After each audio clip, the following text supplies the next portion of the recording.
नमस्कार, मैं मनोज कुमार। इन दिनों नेपाल की सियासत में एक नई हलचल पैदा हो गई है। लोग मौजूदा डेमोक्रेटिक सिस्टम से त्रस्त होकर पुराने राजशाही वाले दौर की डिमांड कर रहे हैं। राजशाही वाले दौर में नेपाल में सत्ता संभाल चुके राजा ज्ञानेंद्र के लिए लोगों में फिर से प्यार उमड़ रहा है और उन्हें राजा बनाने की मांग हो रही है। ये राजा ज्ञानेंद्र उन्हीं राजा वीरेंद्र के भाई हैं जो 2001 में परिवार के अंदर ही एक गोलीकांड में मारे गए थे। दरअसल 1995 में जब गिरिजा प्रसाद कोइराला नेपाल के पीएम थे तो इसी दौर में नेपाल में गृह युद्ध शुरू होने लगता है। उस समय नेपालियों में इस पूरे सिस्टम के खिलाफ जबरदस्त आक्रोश फैल गया था। आंदोलन की अगुवाई माओवादी कर रहे थे। माओवादी नेता पुष्प कमल दहल प्रचंड, जो कि बाद में नेपाल के पीएम भी बनते हैं, ये उस पूरे आंदोलन को लीड कर रहे थे और इस आंदोलन में हजारों लोग मारे भी जाते हैं। इस बीच नेपाल के राज परिवार में एक बड़ा कांड भी होता है जब 2001 में नेपाल के राजा वीरेंद्र का बेटा यानी क्राउन प्रिंस दीपेंद्र आवेश में आकर एक बड़ा स्टेप उठा लेता है। दीपेंद्र ने अंधाधुंध फायरिंग शुरू कर दी थी और अपने पिता राजा वीरेंद्र, महारानी ऐश्वर्या समेत अपने राज परिवार के 9 लोगों को गोलियों से भून डाला था और इसके बाद खुद को भी गोली मार ली थी। बाद में इसी दीपेंद्र के चाचा ज्ञानेंद्र नेपाल के राजा बनते हैं, लेकिन 2008 तक आते आते राजशाही का अंत हो जाता है और नेपाल में आम चुनाव कराए जाते हैं, जिसके बाद नेपाल के रॉयल पैलेस जिसमें राजा रहते थे, इस रॉयल पैलेस नारायण हिटी को म्यूजियम बना दिया गया। नारायण हिटी के अंदर ही गणतंत्र स्मारक भी बना दिया गया। 17 साल बाद नेपाल में एक बार फिर से राजा ज्ञानेंद्र के लिए वहां की जनता में प्यार उमड़ रहा है और लोग पुरानी राजशाही वाली व्यवस्था की मांग कर रहे हैं। काठमांडू में नेपाल की राष्ट्रीय प्रजातंत्र पार्टी यानी आरपीपी ने हाल ही में एक बाइक रैली की जिसमें भारी संख्या में लोग नेपाल के झंडे के साथ इकट्ठा हुए थे। राजा ज्ञानेंद्र आरपीपी को सपोर्ट करते हैं और इस रैली में लोग नेपाली में नारा लगा रहे थे, नारायण हिटी खाली घर हमरो राजा आउंदे छन।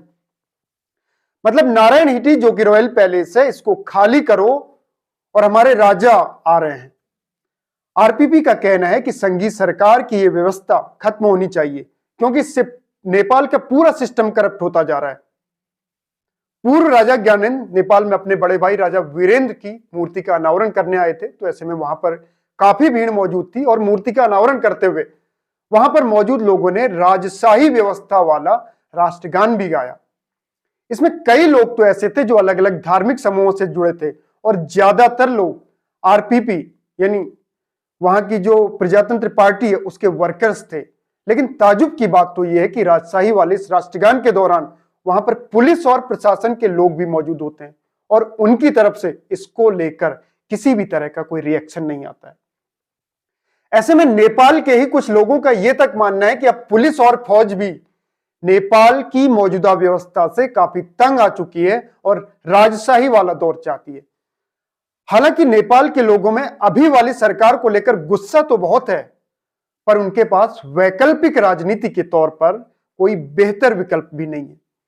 तो ऐसे में राजतंत्र के सपोर्टर अपने गुस्से को निकालते हुए मौजूदा सिस्टम को खत्म करने की बात कर रहे हैं, पर वहां पर मौजूद बहुत से लोगों का यह भी मानना है कि राजा ज्ञानेंद्र के पक्ष में ज्यादा भीड़ होने का सबसे बड़ा रीजन यह भी हो सकता है कि ज्ञानेंद्र जब राजा थे तो जनता से बहुत दूर हुआ करते थे और अब आम लोगों के बीच दिख रहे हैं तो लोगों में अपने पुराने राजा को देखने की जिज्ञासा बढ़ रही है और यही रीजन है कि लोग उनके साथ भारी संख्या में जुड़ते जा रहे हैं।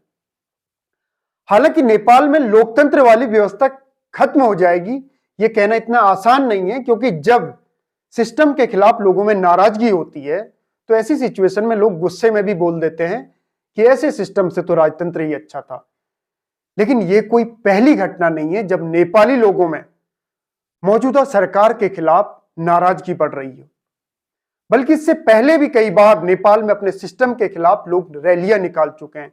जहां तक राजा ज्ञानेंद्र के प्रति लोगों में प्यार उमड़ने की बात है तो यह कोई पहला मामला नहीं है, बल्कि इससे पहले भी नेपाल के राजा ज्ञानेंद्र का कलेश्वर धाम और बागलुंग कालिका में भी स्वागत हो चुका है, जिसमें लोगों ने नारे भी लगाए थे कि राजा आओ हमारा देश बचाओ। राजशाही के दौर में नेपाल हिंदू राष्ट्र के तौर पर जाना जाता था और तब यह दुनिया का एकमात्र हिंदू राष्ट्र था। 2008 में राजशाही खत्म होने के बाद नेपाल में संविधान बनने की प्रक्रिया शुरू होती है और 2015 में नेपाल ने अपना नया संविधान लागू किया, जिसमें इसे सेक्युलर स्टेट यानी धर्मनिरपेक्ष राज्य बताया गया है। हालांकि इस बात से भी इनकार नहीं किया जा सकता है कि राजशाही में नेपाल भारत के ज्यादा करीब था, जबकि इस कम्युनिस्ट शासन में यहां भारत विरोधी भावनाएं बढ़ी हैं। नेपाल के पिछले इतिहास पर अगर नजर डालें तो करीब 240 साल तक चली राजशाही वाली इस व्यवस्था में वंशवाद ही ज्यादा देखने को मिला है। यहां पर गुप्त वंश से लेकर किरात वंश, सोमवंशी, लिच्छवी और सूर्यवंशी राजाओं ने शासन किया था। 1768 में शाह वंश के पृथ्वी नारायण शाह ने नेपाल की पूर्वी और पश्चिमी रियासतों को जीतकर उन पर हुकूमत की थी। लगभग अगले 80 सालों तक यहां इसी शाह वंश का राज चला। 1846 में सेना के एक जनरल जंग बहादुर ने तख्ता पलट करते हुए खुद को पीएम घोषित कर लिया और कहा कि राणा वंश के लोग ही प्रधानमंत्री बनेंगे, लेकिन राजा भले ही शाह वंश का बनेगा। यह दो तरफा वंशवादी सिस्टम तकरीबन अगले 100 साल तक चलता है। बाद में 1951 में शाह वंश ने राणा वंश से पीएम की कुर्सी भी छीन ली और पूरे सिस्टम पर कब्जा कर लिया।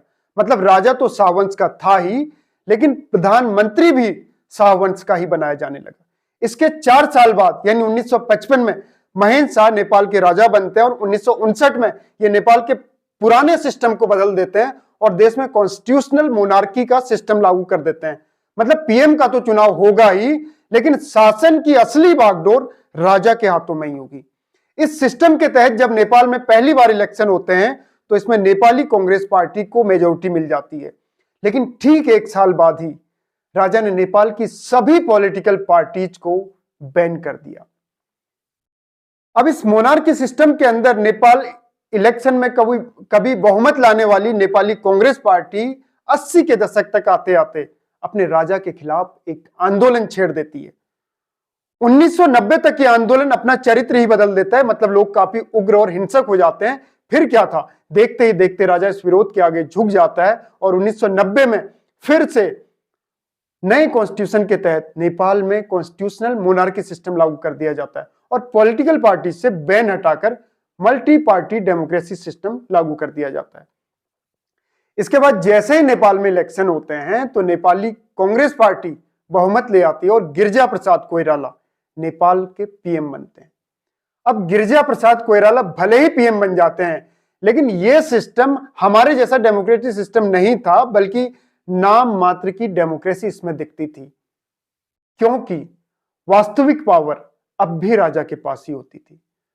1995 में एक बार फिर नेपाल सुलग जाता है जब लोग इस सिस्टम के खिलाफ हो जाते हैं और नेपाल में गृह युद्ध छिड़ जाता है, क्योंकि अब आंदोलन की लीडरशिप जिन हाथों में चली गई थी उन्होंने हिंसा से भी परहेज नहीं किया। माओवादी नेता पुष्प कमल दहल प्रचंड की लीडरशिप में हुए इस माओवादी आंदोलन में हजारों लोग मारे जाते हैं। इसके बाद यह आंदोलन चल ही रहा होता है, किसी बीच नेपाल के राज परिवार में गोली कांड हो जाता है, जिसमें नेपाली राजा वीरेंद्र का बेटा क्राउन प्रिंस दीपेंद्र अपने मां बाप सहित परिवार के कई लोगों को गोलियों से भून डालता है। इसके बाद दीपेंद्र के चाचा ज्ञानेंद्र राजा बनते हैं और उनके आगे अब बहुत ज्यादा चुनौतियां थी, क्योंकि इस टाइम माओवादियों का आंदोलन काफी रफ्तार पकड़ चुका था। यहां तक कि पुलिस पोस्ट और सेना की चौकियों को भी अब निशाना बनाया जाने लगा था, यह भी सुरक्षित नहीं थी। सिचुएशन कंट्रोल करने के लिए 2005 में राजा ज्ञानेंद्र ने इमरजेंसी लगाकर सारी पावर अपने हाथों में ले ली, लेकिन राजा के इस डिसीजन ने एक तरह से भड़की हुई आग में घी डालने का काम कर दिया, क्योंकि आंदोलन अब और ज्यादा उग्र हो जाता है, जिसके बाद 2006 तक राजा ज्ञानेंद्र अब सरेंडर कर ही देते हैं और गिरिजा प्रसाद कोइराला नेपाल के पीएम बन जाते हैं।